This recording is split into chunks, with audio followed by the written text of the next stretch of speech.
ఇప్పుడు రాజకీయ నాయకులు చాలా సందర్భాలలో అబద్ధాలు మాట్లాడతారు, ఇంకొకటి చేస్తారు అనేది చాలా మందికి తెలుసు. చాలా సందర్భాలలో అది రుజువైంది.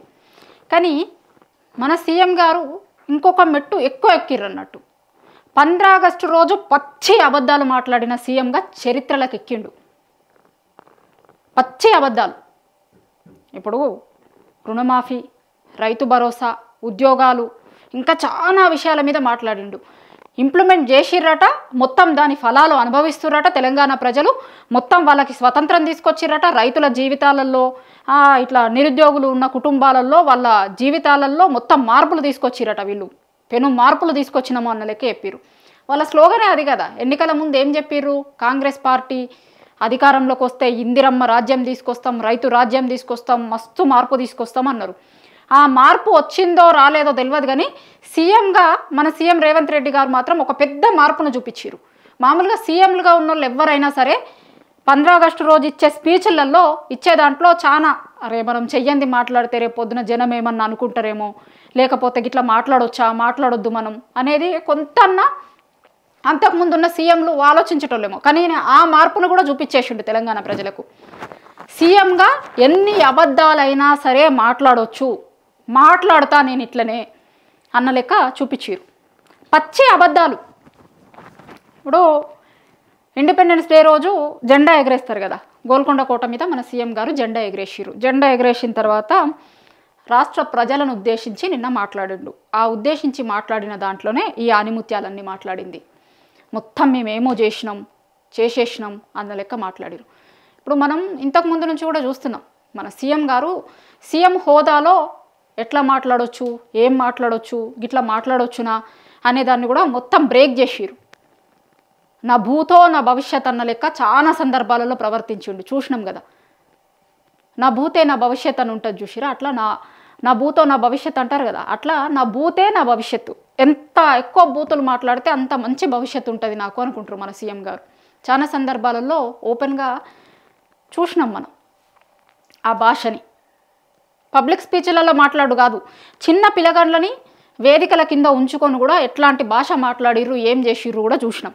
లాస్ట్కి వస్తే వాళ్ళ ఎమ్మెల్యే కూడా మాట్లాడిండు, జర నీ భాష మీద నీ వ్యవహార శైలిని చూసుకో, ఎట్లా పడితే అట్లా ఎక్కువ మాట్లాడుతున్నావు, జర ఎక్కువ మాట్లాడు తగ్గించేసి ఎక్కువ పని చేయి, తక్కువ మాట్లాడు అని ప్రతిపక్ష పార్టీ వాళ్ళు అన్నాడు కాదు, వాళ్ళ పార్టీలో ఉన్న ఎమ్మెల్యే అన్నాడు కోమటిరెడ్డి గారు.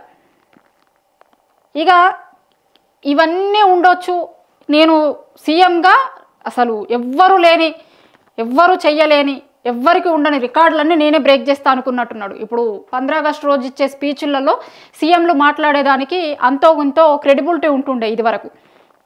దాన్ని కూడా నేనే బ్రేక్ చేస్తా.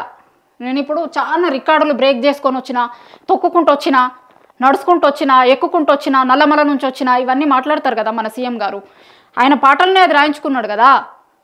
ఆయనదో పాట ఉంటుంది కదా, ప్రతిసారి పబ్లిక్ సభలలో స్పీచ్లు, ఈయన స్పీచ్ స్టార్ట్ అవ్వడానికంటే ముందు ఓ పాట ఉంటుంది కదా, ఒట్టగానే రాలేదు నాకు తొక్కుకుంటూ వచ్చిన, ఆ పాట ఉంటుంది కదా, మనందరికి గుర్తుంది కదా. గట్లా అట్లాంటి రికార్డులు బ్రేక్ చేసుకుంటూ వచ్చిన నేను. ఇక ఈ రికార్డు కూడా బ్రేక్ చేస్తే అయిపోతుంది. ఇప్పటికీ చాలా రికార్డులు ఉన్నాయి. ఈయనకి ఆస్కార్ అవార్డు వచ్చింది, 50 సార్లు ఢిల్లీకి పోయిన రికార్డు ఉంది, 20 నెలలల్లా 50 సార్లు ఢిల్లీకి పోయిన రికార్డు ఉంది. చాలా హామీలు ఇచ్చి ఇప్పటి వరకు ఆ హామీలను ఏమి నెరవేర్చకుండా 20 నెలలు కాలం ఇల్లదీసిన రికార్డు ఉంది. ఏమన్నా అడిగితే డైవర్షన్ పాలిటిక్స్ చేసే రికార్డు ఉంది వీళ్ళ తరపున. ఇంకా లేని దాన్ని ఉన్నది అన్న లెక్క మభ్యపెట్టే రికార్డు ఉంది. ఇట్లాంటి రికార్డులు మస్తున్నాయి. నిన్న మళ్ళొకసారి ఏం చేసిరంటే, అబద్ధాలు మాట్లాడుట్లో కూడా నా రికార్డుని ఎవ్వరు బ్రేక్ చేయలేరు. ఇంకా ఇదివరకు ఉన్నోళ్ళు కానీ ఇక వచ్చేటోళ్ళు కూడా ఎవరు రికార్డులని బ్రేక్ చేయలేరు. ఎందుకు ఇంత చెప్తున్నామంటే, ఖచ్చితంగా 15 ఆగస్టు రోజు ఇచ్చే స్పీచ్కి కొంత అది ఉంటుంది. ఏది పడితే అది మాట్లాడరు, ఏం చెయ్యరు. ఎందుకంటే జనం చూస్తారు. ఇప్పుడు రోజైన స్పీచ్లను ఎవరు చూడకపోవచ్చు, కానీ 15 ఆగస్టు రోజు జెండా ఎగరేసిన తర్వాత మాట్లాడే దాని మీద కొంత మీడియా కాన్సన్ట్రేట్ చేస్తుంది. అట్లనే జనం కూడా ఏమన్నా ప్రకటిస్తారా, ఏమన్నా చేస్తారా, అది దాని మీద చూస్తారు జర. ఎందుకంటే నిన్న మోడీ గారిది కూడా స్పీచ్ మనం చూసినాం కదా, జిఎస్టీకి సంబంధించిన దాని మీద ఒకటి ప్రకటించారు ఆయన. అట్లా 15 ఆగస్టు రోజు ఇచ్చే స్పీచ్లకి కొంత క్రెడిబిలిటీ ఉంటుంది, చూస్తారు ఏం మాట్లాడతారు, మన సీఎంగా ఉన్న వాళ్ళు ఏం మాట్లాడతారు, ఏం చేసినామో అని, లేకపోతే అప్కమింగ్ డేస్లలో ఏమన్నా చేస్తామో అని చెప్తారా అనే దానికోసం అందరూ ఎదురు చూస్తారు. అట్లా ఎదురు చూసిన వాళ్ళకి ఎందుకు నిరాశ కల్పించాలి నేను అనుకున్నాడో ఏమనుకున్నాడో కానీ, అట్లా ఎదురు చూసేటోళ్ళకి ఎట్లా నిరాశ పడితే ఎట్లయితుంది, రికార్డ్ బ్రేక్ చేయాలి మన స్పీచ్లలో ఏమన్నా ఉండాలి అనుకొని ఇచ్చినట్టున్నారు ఈ స్పీచ్. ఒక్కసారి చూడుర్రి ఈయన ఏం మాట్లాడిర్రు. ఒక 2-3 నేను మొత్తం దాంట్లో ఒక మామూలుగా ఒక 2-3 ఇష్యూస్ని తీసుకుంటే సరిపోతుంది. మొత్తం ఏం మాట్లాడిండు ఎట్లున్నాయి అనేది మీరు అర్థం చేసుకోర్రు. ఇక నేను ఒక 3 వీడియో బయటలు మాత్రమే కట్ చేయించిన, అవి మీకు ఇప్పుడు చూపిస్తున్నా. ఇట్లాంటివి ఇంకా చాలా ఉన్నాయి. ఆయన స్పీచ్ మొత్తం తీస్తే చాలా ఉన్నాయి, కానీ పెద్దగా అవుతుంది వీడియో, చెప్తే ఇప్పుడు 1 గంట సేపు అవుతుంది. నిన్న ఎట్లాగో ఆల్రెడీ మన సీఎం గారు ఏమన్నా చెప్తారేమో అని 1 గంట సేపు ఆయన స్పీచ్ వినుంటారు, కానీ అందులో ఏం లేదు అని తెలంగాణ జనం అందరికీ అర్థమైంది కదా. ఆల్రెడీ ఒకసారి 1 గంట స్పీచ్ విన్నారు కదా, మళ్ళీ 1 గంట స్పీచ్ ఈయనది ఎందుకు వినిపించుడని ఒక 2-3 బయటలు కట్ చేయించిన, చూడుర్రి. రైతు భరోసా పథకం కింద ఆనాడు ఎకరాకు ప్రతి సంవత్సరం 12,000 పెట్టుబడి సాయం ప్రకటించాం. పరిమితులు లేకుండా ప్రతి రైతుకి పథకం కింద సాయం అందించాం. జూన్ 16న ప్రారంభించి కేవలం 9 రోజుల్లో 9,000 కోట్ల రూపాయలు రైతుల ఖాతాలో. ఇది దీని మీద ఒకసారి మాట్లాడిన తర్వాత మిగతా 2 బయటలు చూపిస్తాను నేను మీకు. పెట్టుబడి సాయం కింద 12,000 ఇస్తామని ప్రకటించి 12,000 ఇచ్చిరట. ఇప్పుడు కనీసం మనం గోల్కొండ సాక్షిగా అబద్ధం చెప్తే జనం నవ్వుకుంటారు అనేది కూడా లేకుండా పచ్చి అబద్ధాలు. ఇప్పుడు వీళ్ళు అధికారంలోకి రావడానికి ముందు జనం దగ్గరికి పోయినప్పుడు 12,000 ఇస్తామని చెప్పారు. రైతు భరోసా ఎంత ఇస్తామని చెప్పారు? రైతులు చూస్తారు, రేపు పొద్దున మేము మళ్ళీ ఎన్నికలకు పోతే రైతులు నిలదీస్తారు అనేది కూడా ఏం లేకుండా 12,000 ఇస్తామని చెప్పారట. ఆ మాట నిలబెట్టుకున్నారట, 12,000 ఇచ్చిరట. ఆ రోజు ఏం చెప్పారు మనకి? అది ఉన్న పథకమే, వీళ్ళేం కొత్తగా తీసుకొచ్చిన పథకం కూడా కాదు. మళ్ళీ కొత్తగా తీసుకొచ్చిన పథకం కాబట్టి అసలు ఎట్లా చేయాలి, ఏం చేయాలి, దీన్ని మాట్లాడుతున్నాం, చూస్తున్నాం, ప్రాబబిలిటీస్ చూస్తున్నాం అని కూడా లేదు. అంతకుముందు బీఆర్ఎస్ గవర్నమెంట్ ఉన్నప్పుడు కేసీఆర్ గారు తీసుకొచ్చిన పథకం 10,000 ఇస్తుండే. 10,000 ఇచ్చేదాన్ని కేసీఆర్ బిచ్చమేస్తుండ 10,000 రైతులకి. మేము అధికారంలోకి వస్తే రైతు భరోసా పేరు కింద 15,000 ఇస్తామన్నారు పంట పెట్టుబడి సాయం. ఏమన్నారు? ఇంకా రైతు కూలీలకు ఇస్తలేరు, మేము రైతు కూలీలకు కూడా ఇస్తాము అన్నారు. రైతు కూలీలకు ఇస్తాం, 15,000 ఇస్తాం. అది టర్ముకి 7,500 కింద, ఒక్కోసారి 7,500, ఇంకోసారి 7,500, మొత్తం 15,000 ఇస్తాం. సంవత్సరానికి 15,000 ఇస్తామని చెప్పారు. 12,000 ఇస్తామని చెప్పారా? 15,000 ఇస్తామని చెప్పి 12,000 ఇచ్చుకుంటూ అది కూడా 2 టర్ములు ఎగ్గొట్టి 3వ టర్ములో ఇచ్చిర్రు. ఆ 3వ టర్ములో కూడా ఎంతమందికి ఇచ్చిర్రు అనేది ఈ రోజు వరకు ప్రభుత్వం లెక్కలేమన్నా బయట పెట్టిందా అంటే లేదు. కానీ 9 రోజులలో 9,000 కోట్లు ఇచ్చిరట. అసలు ఏం క్యాప్ లేకుండా అందరికి ఇచ్చినామన్న లెక్క మాట్లాడుతున్నారు. ఆ రోజు అన్నదేంది, ఎవరికి పడితే వాళ్ళకి ఇచ్చిర్రు, పెట్రోల్ బంకులకు ఇచ్చిర్రు, రియల్ ఎస్టేట్ వాళ్ళకి ఇచ్చిర్రు, కొండలకు ఇచ్చిర్రు, గుట్టలకు ఇచ్చిర్రు, అది ఇది అన్నారు. ముందొక మాట వెనకొక మాట. ఎన్నికలకు పోయే రోజు కాంగ్రెస్ పార్టీ 12,000 ఇస్తామని చెప్పిర్రా రైతులకి. రైతులు చూస్తున్నారు అనే అది కూడా లేకుండా నిన్నేం చెప్తారు అంటే 12,000 ఇస్తామని చెప్పినాం, 12,000 ఇచ్చినాం. కాదు, అబద్ధం, పచ్చి అబద్ధం. నిజం ఏంది అంటే 15,000 ఇస్తాం, రైతులకు ఇస్తాం, రైతు కూలీలకు ఇస్తాం. పంట పెట్టుబడి సాయం సంవత్సరానికి 15,000 ఇస్తాం. 7,500 ఒకసారి, 7,500 ఒకసారి, 15,000 ఇస్తాం పంట పెట్టుబడి సాయం అన్నారు. అధికారంలోకి వచ్చిన తర్వాత ఇయ్యలే. 2 ఏళ్ళు ఎగ్గొట్టి, 2 టర్ములు ఎగ్గొట్టిర్రు, 3వ టర్ములో ఇచ్చిర్రు. ఆ ఇచ్చిన వాళ్ళకి కూడా ఎంతమందికి ఇచ్చిర్రు, ఎన్ని ఎకరాల వరకు ఇచ్చిర్రు అనేది ఈ రోజు వరకు లెక్కలేదు. ఇది రెండోది. గత ఏడాది ఆగస్టు 15న రైతు రుణమాఫీకి శ్రీకారం చుట్టాం.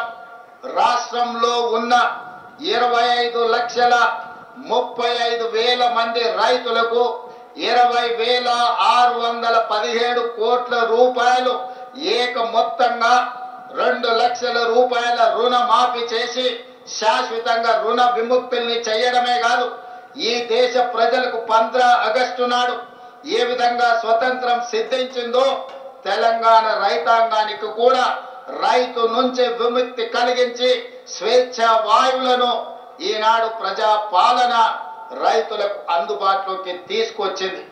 గత ఏడాది ఆగస్టు 15 ఇది రుణమాఫీ మీద మొత్తం మేము రుణమాఫీ చేసినాం, తెలంగాణ రైతులని రుణ విముక్తుల్ని చేసినాము అని మాట్లాడుతున్నారు. ఆల్రెడీ ప్రతిపక్షాలు చాలాసార్లు సవాల్ విసిరేరు దీనికి. మీరు ఏది సెలెక్ట్ చేసుకుంటారు, మీ నియోజకవర్గం కొడంగల, లేకపోతే మీరు పుట్టినూరు కొండారెడ్డిపల్ల, లేకపోతే అసెంబ్లీనా, ఇంకొక దగ్గరన చెప్పుర్రి, రుణమాఫీ మొత్తం జరిగిందా అనే దాని మీద డిస్కస్ చేద్దాం. ఏ ఒక్క ఊర్లోనన్నా సంపూర్ణంగా రుణమాఫీ జరిగిందా అని దానికి సమాధానం చెప్పరు. కానీ నిన్న గోల్కొండ కోట మీద మాత్రం మేము మొత్తం రుణమాఫీ చేసినాము, అసలు రైతుల్ని విముక్తుల్ని చేసినాము అన్న లెక్క మాట్లాడతారు. ఇప్పుడు రైతులు రుణమాఫీ అయ్యిందా లేదా అనేది రేపు పొద్దున మీరు లోకల్ బాడీ ఎన్నికలకు పోరి చెప్తారు వాళ్ళే. మీరు ఇప్పుడు ఈడ చెప్పినంత ఈజీ కాదు. లోకల్ బాడీ ఎన్నికలకి జనాల దగ్గరికి పోయినప్పుడు జనాలు చెప్తారు అయ్యిందా లేదా, ఏంటిది అని. ఇప్పటికే ఆల్రెడీ వీళ్ళ పార్టీ మంత్రులు ఎమ్మెల్యేలు ఊర్లలోకి పోతే మీరు చేస్తామన్న ఏంది, ఎందుకు చేస్తలేరు, ఏం కథ అని అడుగుతున్నారు, నిలదీస్తున్నారు ఎక్కడికక్కడ. రేపు పొద్దున లోకల్ బాడీ ఎన్నికలకు పోతే ఎట్లుంటుంది అనేది ఆ రోజు ఆడ కనిపిస్తుంది. మొత్తం చేసినాం అన్న లెక్క చెప్తారు. ఇంకోటి 20 నెలల కాలంలో 60,000 ప్రభుత్వ ఉద్యోగ నియామకాలను చేపట్టడం ద్వారా ఆ నిరుద్యోగ యువకుల కళ్ళల్లోనే కాదు, వాళ్ళ కన్న తల్లిదండ్రుల కళ్ళల్లో ఈరోజు ఆనందం వెలుగులను చూడగలుగుతున్నాం. ఇప్పటి వరకు తెలంగాణ రాష్ట్ర ప్రభుత్వం 60,000 ప్రభుత్వ ఉద్యోగ ఖాళీలను భర్తీ చేసి, అదే కాకుండా తెలంగాణ పబ్లిక్ సర్వీస్ కమిషన్ నుంచి గ్రూప్ 1, గ్రూప్ 2, గ్రూప్ 3 పరీక్షల్ని కూడా పూర్తి చేసి తొందరలోనే ఈరోజు ఈ నియామకాలను చేపట్టబో. ఇది చాలా ముఖ్యమైనది ఇది. ఎందుకంటే ఇప్పుడు వీళ్ళు మోసం చేసిన సెక్షన్లో ఉన్న వాళ్ళల్లో కొన్ని సెక్షన్లు ఉన్నాయి. ఇప్పుడు రైతులు, యువకులు, మహిళలు ఎందుకు మోసం చేసినాయి అంటున్నా అంటే వాళ్ళకి ఇస్తాము అని చెప్పి ఇవ్వలేదు కాబట్టి మోసం చేసిర్రనే చెప్తాను నేను. రైతులకి రైతు భరోసా ఇస్తామన్నారు, రుణమాఫీ ఇస్తాము అన్నారు, ఎట్లా ఉంది ఏమైంది అనేది తెలుసు, మోసమా కాదా అనేది జనం డిసైడ్ చేసుకుంటారు. ఇప్పుడు మహిళలకు ఇస్తాము అన్న ఈ 2,500 గృహలక్ష్మి అది ఇది దాని సంగతి ఏందో కూడా మనందరికీ తెలుసు, మనమే సాక్షులం. ఎందుకంటే ప్రభుత్వం ఇస్తే ఇవ్వాల్సింది మనకే, వచ్చిందా లేదా అనేది వీడియో చూస్తున్న ప్రతి ఒక్కరు చూడుర్రి అర్థమైపోతుంది. ఉద్యోగాలు చాలా ఎక్కువ మోసం చేసిన సెక్షన్ ఏదన్నా ఉందా కాంగ్రెస్ పార్టీ అధికారంలోకి వచ్చిన తర్వాత అంటే అది నిరుద్యోగులే. మీరు ఉద్యోగాలు ఇస్తే, ఉద్యోగాలు ఇచ్చిర్రు అని మీరు చెప్పుకుంటే నిరుద్యోగులందరూ అశోక్ నగర్ రోడ్ల మీద ర్యాలీలు ఎందుకు తీస్తారు, నిరసనలు ఎందుకు తెలుపుతారు? మీరు నిజంగానే చేసిర్రు అనుకోండి, ఎందుకు చేస్తారు? ఇప్పుడు నిరుద్యోగులందరూ ఓపెన్గా సవాల్ విసురుతున్నారు. ఎందుకు? మీరు నిజంగా చేసినట్లయితే కనుక వాళ్ళు మాట్లాడకపోతుండే కదా, చేసిర్రా లేదా అనేది అర్థమవుతుంది కదా మీకు దీంట్లోనే. ఇక్కడ ఒక్క దగ్గరే కాదు, ఇంకా దారుణం ఏంది అంటే ఈ నిరుద్యోగులకు సంబంధించిన ఇష్యూ మీద బీహార్ ల్యాండ్లో ఇష్యూరు వీళ్ళు. మేము తెలంగాణ ప్రభుత్వం తరపున బీహార్లో ఒక యాడ్ వేసిర్రు నిన్న 15 ఆగస్టు రోజు. మన సీఎం గారు ఈడ చెప్పుడు కాదు, బీహార్లో ఉన్న ప్రజలకు కూడా చెప్పారు 15 ఆగస్టు రోజు అబద్ధాలు. తెలంగాణ రాష్ట్రంలో ఒకటే దగ్గర చెప్తే ఎట్లుంటుంది, మేము వేరే రాష్ట్రాలలో కూడా చెప్తాం మా అబద్ధాలు అనుకున్నారో ఏమో కానీ మా దగ్గరున్న యువతకు 60,000 ఉద్యోగాలు ఇచ్చినాము అని అక్కడ ఒక యాడ్ వేసిర్రు తెలంగాణ ప్రభుత్వం తరపున. నిరుద్యోగులు ఎట్లా మాట్లాడుతున్నారు చూస్తున్నాం కదా మనం. 60,000 ఉద్యోగాలు ఏడున్నాయి, ఏంది చూడు చెప్పు, బీహార్లో పోయి మాట్లాడుకుందామా, రారి బీహార్లోనే తెలుసుకుందాం కావాలంటే అని మాట్లాడుతున్నారు నిరుద్యోగులు. 60,000 ఉద్యోగాలు వేసిర్రట ఆల్రెడీ. వేయడం వల్ల 60,000 ఉద్యోగుల కుటుంబాలు ఉన్నాయి కదా, వాళ్ళ కళ్ళల్లో ఆనంద బాష్పాలను కూడా చూసిర్రట వీళ్ళు. మొత్తం ఉద్యోగాలు ఇచ్చిర్రు, ఉద్యోగాలని అనుభవిస్తుర్రు ఇక్కడ ఉన్న ఉద్యోగులు. అట్లా వాళ్ళ ఫ్యామిలీలన్నీ కూడా చాలా సుఖంగా సంతోషంగా, అరే మాకు ఉద్యోగాలు వచ్చినాయి, మా పిల్లగాళ్ళకు ఉద్యోగాలు వచ్చినాయి, మా పిల్లగాడు ఉద్యోగం చేస్తుండు అని తల్లిదండ్రులు అందరూ కూడా చాలా సంతోషంగా ఉన్నారట. వాళ్ళ కుటుంబాలలో సంతోషాన్ని నింపిర్రట. ఇప్పుడు మనం మాట్లాడేది జనం చూస్తుర్రు, మనం ఇచ్చినమో లేదో కూడా జనం చూస్తుర్రు. ఇట్లా మాట్లాడొచ్చునా లేదా అనన్నా ఆలోచించుకోవాలి కదా. నేను మాట్లాడితే మంచిగా ఉండదా? ఇప్పుడు చిన్న స్థాయి నాయకులు కార్యకర్తలు మాట్లాడితే ఒక లెక్క, తెలిసో తెలియకో మాట్లాడిరు అన్న లెక్క పోతుంది. కానీ నేను సీఎం హోదాలో ఉండి, సీఎంగా ఉండి నేను మాట్లాడితే జనం ఏమనుకుంటారు అన్న సోయి కూడా లేకపోతే ఎట్లా మనకి? ఇప్పుడు జనం ఏమనుకుంటారు ఏంది, నేను ఈ పదవిలో ఉండి ఈ హోదాలో ఉండి ఇట్లా మాట్లాడు కరెక్ట్ అవుతుందా లేదా అనన్నా ఆలోచించుకోవాలి కదా. ఒకసారి మన సీఎం గారు ఏది పడితే అది చెప్తా, ఎన్ని అబద్ధాలు పడితే అన్ని అబద్ధాలు మాట్లాడతా, అడిగేటోళ్ళు ఎవరున్నారు, అడిగితే కనుక కేసులు పెడతాం, లేకపోతే ఇంకొకటి అరెస్టులు అంటాం, ఇంకోటి అంటాం. మేము చెప్పిందే నిజం, ఇది నిజం కాదే అని ఎవరన్నా అంటే కనుక మేము చెప్పిన అబద్ధాలను కూడా పదే నిజం అని నమ్మించే ప్రయత్నం చేస్తాం. కానీ అబద్ధాలని ఎవరు చెప్పొద్దు. ఇది ఇట్లుంటుంది అన్నట్టు మన దగ్గర, మన ప్రభుత్వం తీరు, మన సీఎం గారి తీరు. అబద్ధాలని కూడా జంకు లేకుండా మేము చేసినాము అన్నలాగా అబద్ధాన్ని కూడా నిజం అని నమ్మించేది ఎవరన్నా ఉన్నారు అంటే అది మన సీఎం గారే. ఈ విషయంలో కూడా రికార్డులకు ఎక్కుతారు ఆయన. అబద్ధాలను నిజం అన్నలాగా నమ్మిస్తారు తెలంగాణ జనంని. ఎన్నికలప్పుడు కూడా ఎట్లా మేము మస్తు చేస్తాము, ఇవి తీసుకొస్తాము, అవి చేస్తాము అని నమ్మించి జనాల నుంచి ఓట్లు వేయించుకున్నారో ఈ రోజుకి కూడా అదే పద్ధతిని ఫాలో అవుతున్నారు. అట్లనే అబద్ధాలను నిజాలు అని నమ్మించే ప్రయత్నం చేస్తున్నారు. మామూలుగా బహిరంగ సభలలో అక్కడ ఇక్కడ చేసుడు కాదు, నిన్న ఒక్కసారి గోల్కొండ కోట సాక్షిగా మళ్ళీ ఒక్కసారి చేసిరు. చూస్తున్నా, మీరు డిసైడ్ చేసుకోరు నిజంగా మీకు ఈ పథకాలు వచ్చినాయా, మన పిల్లగాళ్ళకు ఉద్యోగాలు వచ్చినాయా, మీకు రైతు భరోసా వచ్చిందా, మీకు రుణమాఫీ అయ్యిందా, లేకపోతే మీకు ఇస్తామన్న రకరకాల పథకాలు, స్కీములు, పథకాలు అన్నీ వచ్చినాయా లేదా అనేది ఒక్కసారి మనకి మనం అర్థం చేసుకుంటే నిన్న సీఎం గారు అబద్ధం మాట్లాడిర్రా నిజం మాట్లాడిర్రా అనేది మనకు అర్థమైపోతుంది.